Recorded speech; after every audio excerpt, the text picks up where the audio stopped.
Okay, in this problem we're asked to find the midpoint of these 2 points.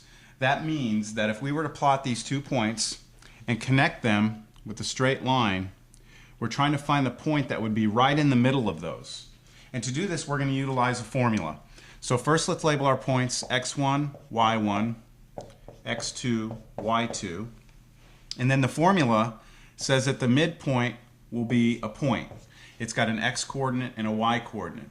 The x-coordinate of the point, the midpoint, will be what's called the average, okay, of the first 2 x-coordinates. So you take this x-coordinate, you add it to this x-coordinate, and then you divide by 2. The y-coordinate will also be the average of the 2 y-coordinates. So we add the 2 y-coordinates and divide by 2. So now let's go ahead and find this midpoint. We'll take x1 plus x2, that's -4, plus over here 2, and divide by 2. And to get the y-coordinate of the midpoint, we add the y-coordinates, that's -2, plus y2 is 5, and divide by 2. Okay, now over here, we get -4 plus 2, that's -2. So we have -2 over 2, that's our x-coordinate.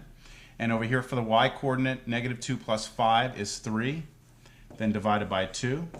So that gives us our final result, which I'll put right here. Our midpoint is -2 over 2, which is -1, and our y-coordinate is 3/2. You could also look at that as being like 1.5. You could do that on your calculator. And you can see here, if you go over -1 and up about 1.5, that'll be your midpoint.